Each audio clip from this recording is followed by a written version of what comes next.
Inner Voice, a heartfelt chat with Dr. Foojan.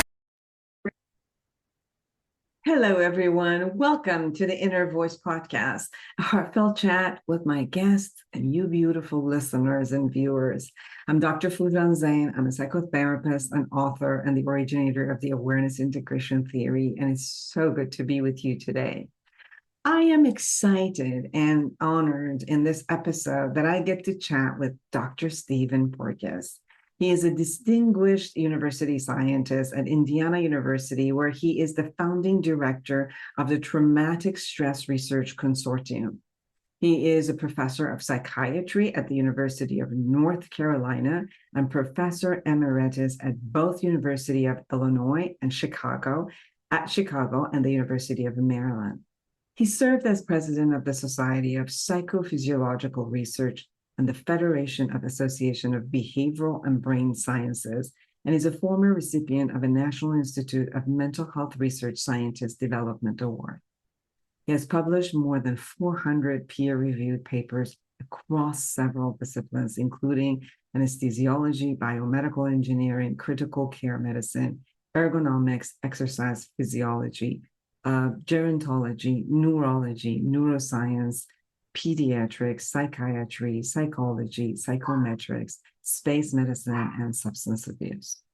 In 1994, he proposed the polyvagal theory, a theory that links the evolution of the mammalian autonomic nervous system to social behavior and emphasizes the importance of physiological state in the expression of behavioral problems and psychiatric disorders. He is the author of multiple books, and his latest book with his co-author, his son, Seth Porges, is the one we're going to be talking about. Our Polyvagal World, How Safety and Trauma Change Us. I hope that you enjoy this conversation as much as I have. I've learned so much reading this book, and I really hope that you get the book and read it thoroughly. On another note, subscribe to my podcast on my YouTube channel. Connect with me through my website, foojanzeine.com. If you are interested in learning more about awareness integration, please go to awarenessintegration.com. If you are a therapist or a life coach anywhere in the world and wants to be certified, please let me know. And connect with me through my social media. Share with me your thoughts, and I love to hear from you. Now, without any further ado, here is Dr. Stephen Porges. Break free from the forces holding you back. Get the life you deserve. Eliminate stress, reduce anxiety, decrease depression, and start living your full potential. Thousands have used Dr. Foojan Zeine's awareness integration theory, an evidence-based behavioral health breakthrough with incredible life-changing results. Getting rid of past trauma, having fulfilling relationships, increasing earnings, and living their best life. Now, the Foojan app is available to everyone. The app is Dr. Foojan Zeine's awareness integration theory in the palm of your hand. Download the Foojan app today.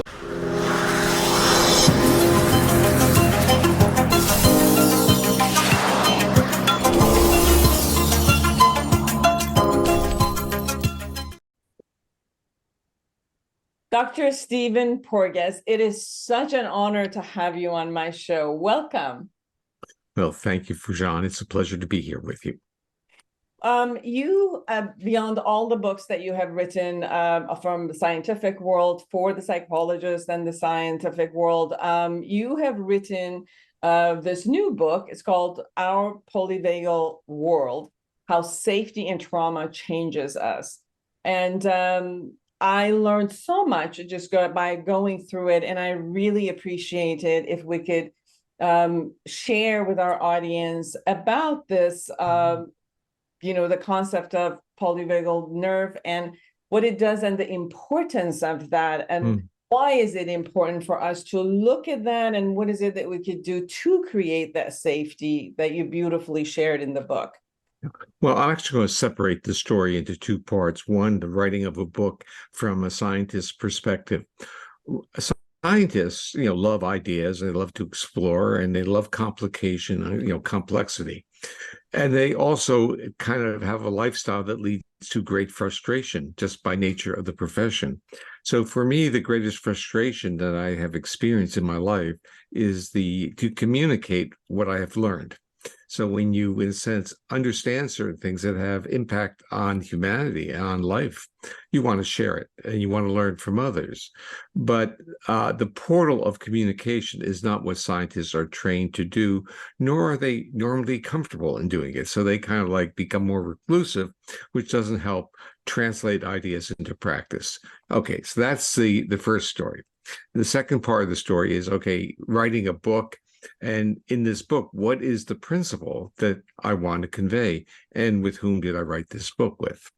The co-author is my son, who is a journalist and documentary filmmaker, a very talented guy. And what was interesting in writing this book, when I sat back, I said, how did he learn so much? I didn't teach him anything. How did he learn so much? No, because your children, you don't teach. The fact that he even had an interest in my work was almost a surprise. But the fact that he could come up with the vocabulary to describe this, that even I thought when I listened to the recordings, I would read my book back through having it read to me. I said, that's my voice. But the typing of the pencil was in his hand. The point was that he was able to take the voice and to enable the voice to be understandable to others. So what is the voice telling you? That's what the book is about. It's telling you that so much of our life is determined by the physiological state we're in.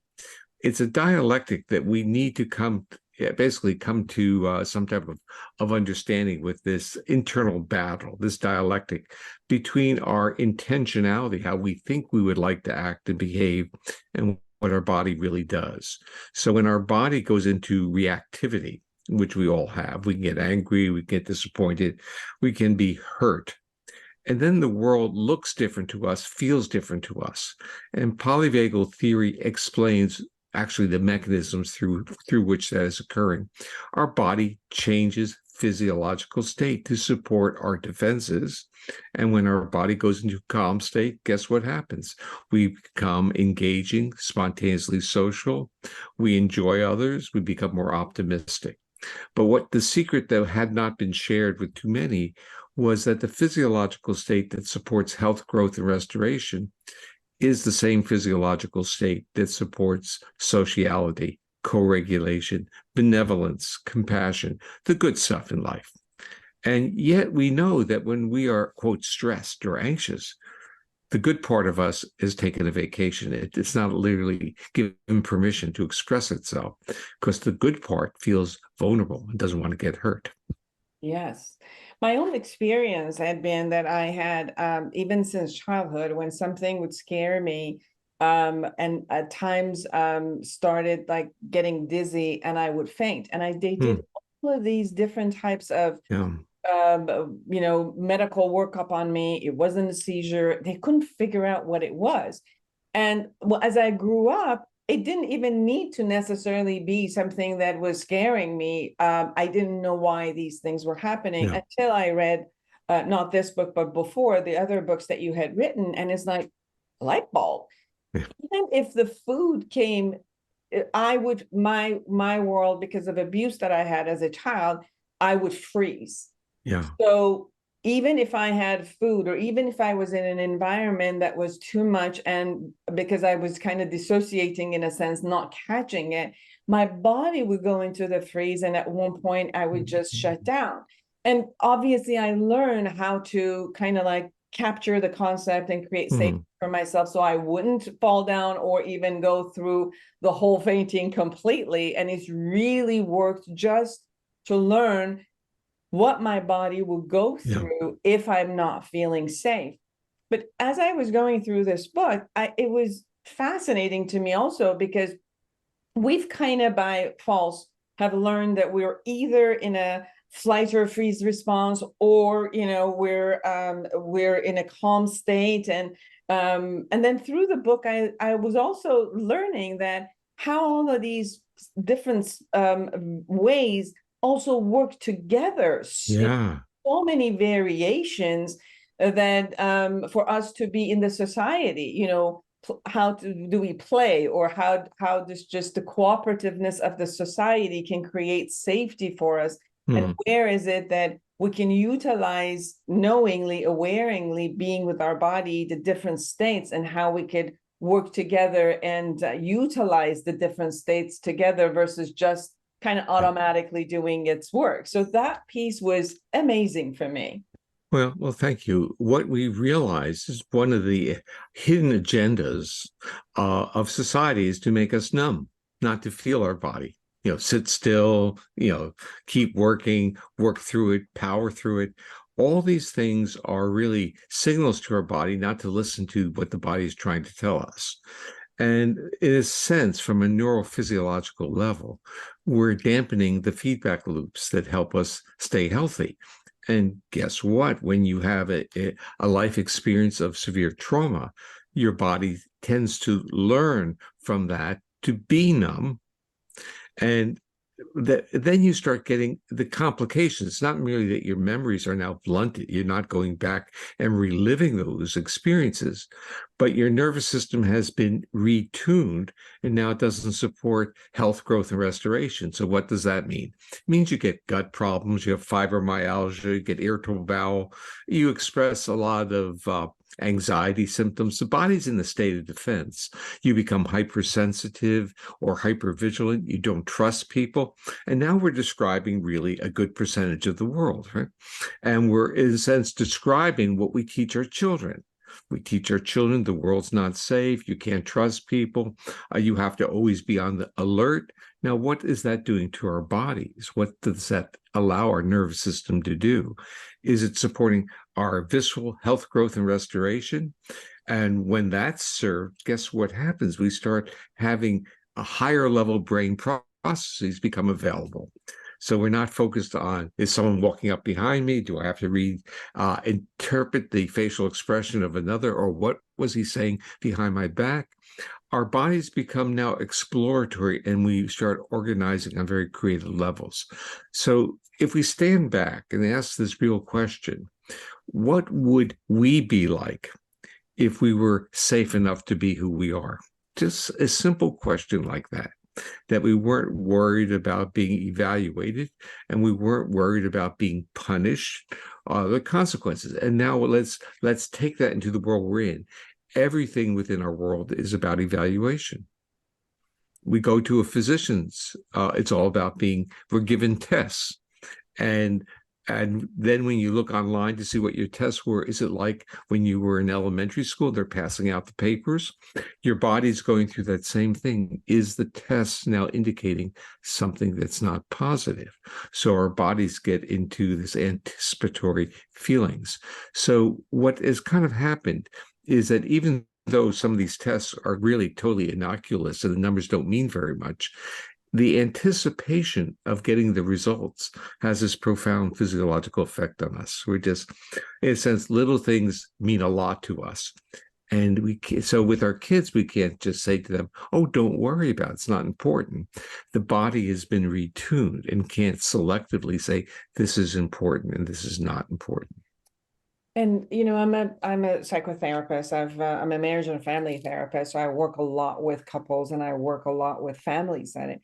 And I was reading your book, and the concept of safety is so important that, when I sit down with a couple and see where the way they speak with each other takes away the safety for each other. And then what happens to the physiology of their body. And then obviously, how that then turns into every other angle of their life. And then their intimacy, or in parenting styles, how scaring your child in order not to do something, or in order to punish them, you do this with this conversation. If you don't do this, is what's going to happen to you. And how much we take away safety, as if we're producing fear into the other person, we're gonna hold them in place. And not necessarily knowing and understanding how much of these ways of conversing and relating to each other is damaging to the physiological aspects of each person and therefore relationships? I think, it's part of our culture. And so you say, what does a culture gain from it? Okay, so on one side, you're saying, what would be the ideal way that humanity could experience itself? When would it feel safe enough to trust? And if trust then becomes the basis for love. So we also have this whole literally separation between love and trusting an individual. And in your profession, you're seeing that, where love is some type of visceral connectiveness, but they don't trust each other. So now they're in a conflict. Their body says something, their brain says something else, or so the high level thoughts say something else. So we have this conflict. But let's get back to this point. What do we gain from the culture that we live in and that we support in different ways? The culture gains what it used to call productivity, meaning people move more rapidly. When productivity was movement-based, like an assembly line or a lever pull, quote, anxiety or fight or flight or threat energizes our physiology through the sympathetic nervous system. It doesn't make us nicer people, but it makes us more active. And we see this in relationships. We see workaholics.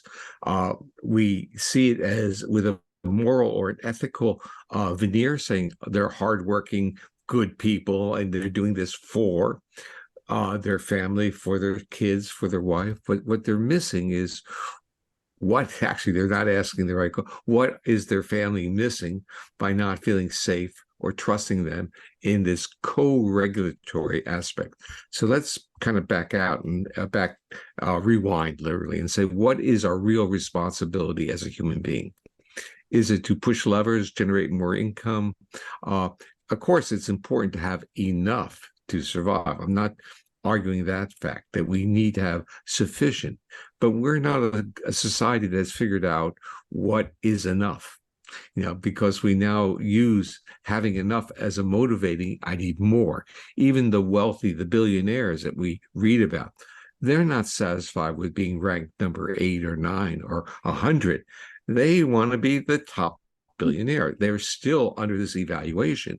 And it's obscene because the money is not going to change their quality of life.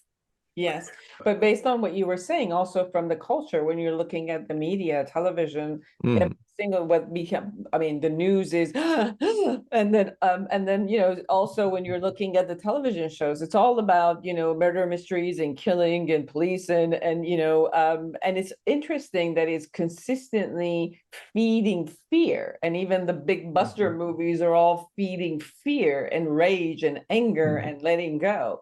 And so I think that's also our responsibility of how we're creating a society that is also, like you said, is always running on a high level of, octane of sympathetic responses. But the gift of that, from their perspective, from that model, is the human, whoever they're manipulating like this, is now more productive from their perspective. It's not a quality of life issue. It's monetization, which is the world we're in. Can you get more out of it? And in a sense, it's a type of enslavement of the resources of a human and diverting those resources towards movement and hypothetically productivity, and taking away from that equation trust, love, emergent creativity, exploration, really complex problem solving, where you can't be jumping around the room. You got to think about it and project the ideas. So your body has to be safe enough to give up the vigilance, so you can now live in that visualization process, the creative process. We, in a sense, millennia, this is not new. So they're different. My view is that the institutions of that humanity or civilization has structured have not been, let's use the term, compassionate to the human experience. They've been really thinking of humans as a resource for something else. And I think as a species, we're smarter. I use the term claiming our evolutionary heritage. I think we evolved sufficiently to, in a sense, have this goal of feeling safe enough with others to experience this creativity, this trust. The interesting thing for me in my personal journey as a scientist who got literally invited into the world of psychotherapy. So I never view myself, I'm not a therapist, but I was very welcomed into this world because my theories and my ideas gave plausible explanations for the experiences that the therapists and their clients had. So what I feel is that we know enough of what our body needs, and we can literally restructure our environments to enable people to be safe enough. I think we have to always qualify it.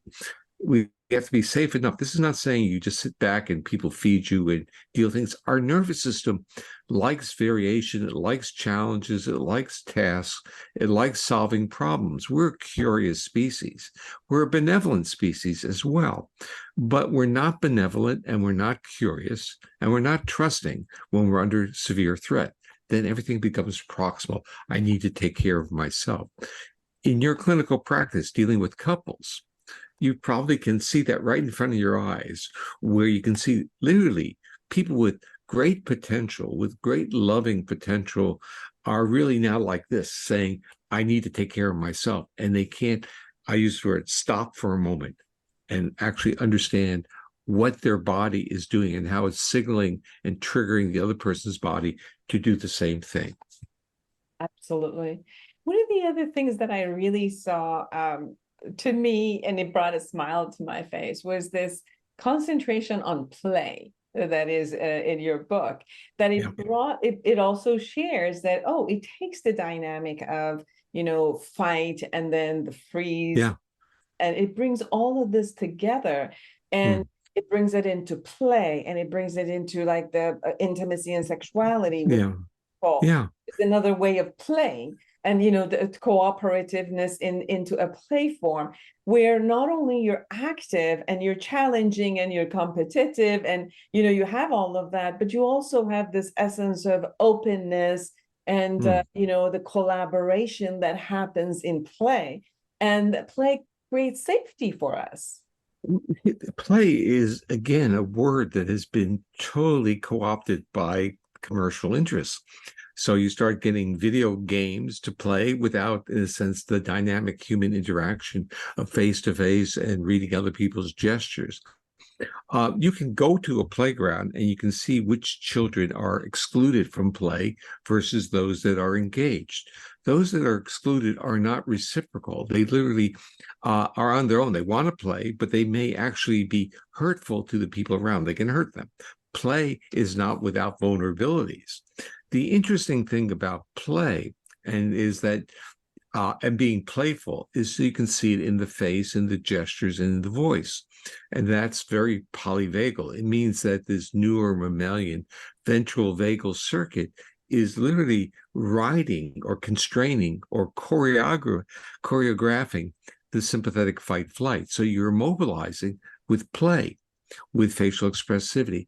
And you can watch when that falls apart. I actually used to show videos of professional basketball players where one knocked a person down and then walked away without reaching down or saying, are you okay? That elicited a fight. But for all of us who have played a little bit of semi-contact sports, you get hit. And it's what happens after you get hit that determines whether it's the body reacts to it as an aggressive act or as an accident. So if the person turns and says, I'm sorry, what I used to say is, even if you have a compound fracture, you'd respond back and say, yeah, it's part of the game, because that's how we respond. But if the person literally pushes us or makes contact, not painful, and walks away, we feel basically an affront. I use the term biological rudeness, and that is something as simple as you're talking to me, and as you engage to talk to me, I just kind of do this, or pull out my phone, which is very common in today's culture. And what is your visceral response?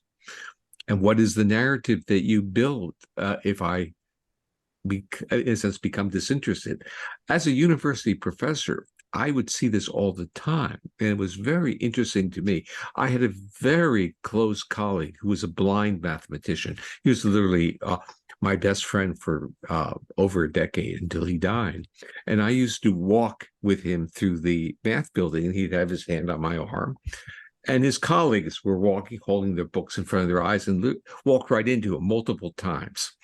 And it just highlighted for me the world that I was in as an academic. And that is, there are a lot of spectrum behaviors. It doesn't make the person's intentions bad, but it means that the signals that they are basically broadcasting are not signals that calm the other person down. Yes. So the other side of it is, if I can't change the world from that perspective, and I don't have necessarily control over the world, but I do have control over me and how I take in the stimuli, how I perceive it, how I take care of myself. What are some of the ways that I can create safety for myself in the world that may produce a lot of fear, in the world that might not be caring for me, and they have their books in front of them and they're walking through me anyway? What are the ways that I can do that? And beautifully, you've talked about, it's not the safety itself, it's the perception of the safety. Yeah. So can you share a little bit about that? The first part is kind of this awareness of our own body. How do we feel? And we start off by talking about the histories of trauma, a little bit of numbness, a society that tells us not to feel. But we have to become aware of our bodily feelings. We have to literally become aware of them so that we don't use that bodily feeling to generate a narrative that justifies being aggressive. And again, within your family or couples counseling, you can see that where a person will get upset. And once they get upset, it gives them the energy and the justification for being aggressive back. And then it just flows out. So we have to be aware. And so we have to acknowledge that we react to stimuli, we react to people's voices, their facial expression, their actions. But we can't make an interpretation until we're aware of what the signal did to our body. And this is the toughest part, is to stop the stimulus response linkage to make it a stimulus organismic state response model, because the organismic state, our physiological state, is in between the stimulus and our response. And we have to understand that. And that's through a process called interoception. We are very sensitive and reliable in terms of detecting bodily feelings. The problem is that once we detect them, it immediately triggers these higher brain structures that make excuses, create a narrative, and that is, you intentionally hurt me, and I'm angry at you. And it doesn't matter. That's where it starts, as opposed to say, when you look at me that way, I get a bodily feeling. I just wanted to share that with you. Now, I'm not saying that's going to solve the problem, but at least it's slowing you up from reacting. And so the part that we live in a world where people believe that the words are everything. And you can really understand that for some people, it doesn't matter what they say, you still like them. Even though you don't agree with them, you like them because their voices are melodic, they feel charming to you, you want to know them. But other people, they give you the right information and you don't want to have anything to do with them. Yes. So part of what I'm hearing from you is like, if I get it that I'm owning my assumptions, right? I created a psychology model, it's called awareness integration, where you the awareness. And part of the phase of looking at is not only that I own how I think and feel toward others, but I also own the assumptions that I'm consistently based on what you just also said, that assigning intentions to people from my own perspective. And what I'm hearing from you is, as that awareness happens, then I can create a filter right before the response, that in that filter, not only that I can take responsibility, but I can take care of my body and how I stay thinking. So in my thinking, as I've been saying, is that the stimulus response model or cause and effect model is useful, but there's a better model, that is the acknowledgement that there's something in between our physiological state. Now, I found only recently Viktor Frankl, and you're familiar with Viktor Frankl, work, that he made the statement that it goes something like this: somewhere between the stimulus and the response is a space, and in that space is freedom of choice. It's what you're doing. You're saying if you can stop and become aware of that reaction within your body, what I was calling interoception, you have the option of having basically free thought. You can make those decisions as opposed to being caught in a cause and effect reactivity model.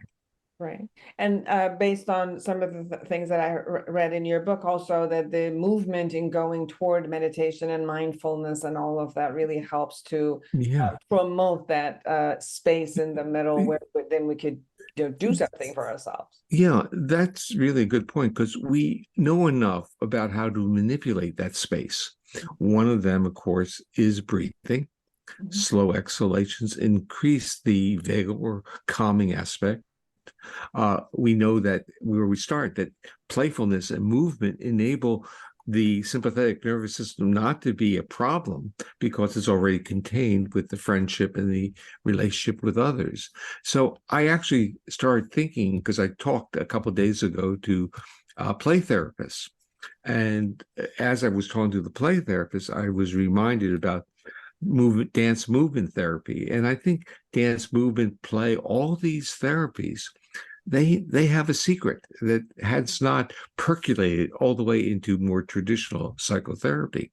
Is if you work with people moving, it's actually easier. Their bodies are already, literally, think of it this way, their bodies are already moving, and they bring the social engagement onto it so they're not in fight or flight. But if things get dangerous, they're one step away from out the door. So they don't have to, in a sense, get up and move. The body already knows that if you're moving in play or dance, it's easier to defend than if I'm seated in a chair. Yes, after I was reading your book, also, I had a client who the couple were having conversations with each other and really activating each other. And I actually asked them, next time you want to talk, can you take a walk together and talk? Because the concept of just walking side by side together, it does have the concept of we're collaborating, there's a togetherness, and yet there's a movement when this anger shows up and they wanted to release it. Somehow with the movement, it was getting released versus just sitting together and going at each other. Well, when people do that, I wonder, do they actually think someone's going to win that argument? Yeah, it doesn't make any sense. Is someone out there watching at some Uber space when they're trying to make points, when the person can even process what they're saying? I mean, the point I often make is, have you ever won an argument? Because once you're in an argument, in terms of a physiological state, it's not a dialogue, it's something else. Yeah, there's a proving factor that shows up, and it's like, I'm going to stay here and keep punching and punching and punching just to prove, so that I don't get punched back, in a sense. And I think that the concept of the eye-opening concept for me, and I've been in the world of therapy for 30 years, but the beauty of how you and your son in this book have simplified a very complex concept of stating that this is your physiology. The physiology is going to take over automatically in order to make you survive. However, a lot of times it's that the survival-based construct is unnecessary. There's really nothing to survive. Like, if you're supposed to survive, you do it and let go and release and you're done. But a lot of times we are caught during the day in spaces that we're really not necessarily having to survive, but we pretend we have to survive. Mm-hmm. For the Well, yeah, the pressure that kind of consistently lies on our body and it doesn't get released, because like animals, they go through the stress of surviving and then they find a place to release, they find a place to play together, and rest. And we don't allow ourselves to do that anymore, even in relatedness. And how to one, acknowledge that, and then create safety, the perception of safety with all of those for ourselves. I think this concept of safety is something that if our audience can keep hearing, that we are responsible to create safety for ourselves, and we are responsible to create safety for people who are around us in our community. Yeah. Okay. For me, I learned so much from the world of trauma, from those whose lives have been almost basically, it's hard to believe they survived those experiences, because they have not lost this dream of feeling safe enough to be in the arms of another. I mean, they taught me really what it is to be a human and what they have lost from their own experiences. But that loss did not remove their motivation to recover it. That's the interesting part. The dream, the visualization, even if you have no historical experience of being safe enough with another, you still have a dream of having that relationship. And that has taught me so much about what it is to be a human, and how, with that, literally that template, how we can engage it. Now, the issues of safety are not, okay, it's not a optional, it's an obligatory feature of what it is to stay alive as a human being. And the part that we have forgotten is that certain signals are wired into our nervous system to enable us to feel safe. We see this with babies. When a mother calms a baby, how? With a voice that has intonation. She doesn't yell at the baby, and the baby calms down. How do we calm our pets? Same way with our voices. So we start learning that there's certain types of signals, facial expressions, gestures, intonation of voice, that our nervous system literally can't refuse but to respond to. And that is really wired in to this whole circuit that I call the social engagement circuit, that is linked to our viscera, linked to how we calm down. So not only do we, when our bodily state's more mobilized or in a fight flight, does our face change, its muscles, it looks different? Does our voice change? Yes.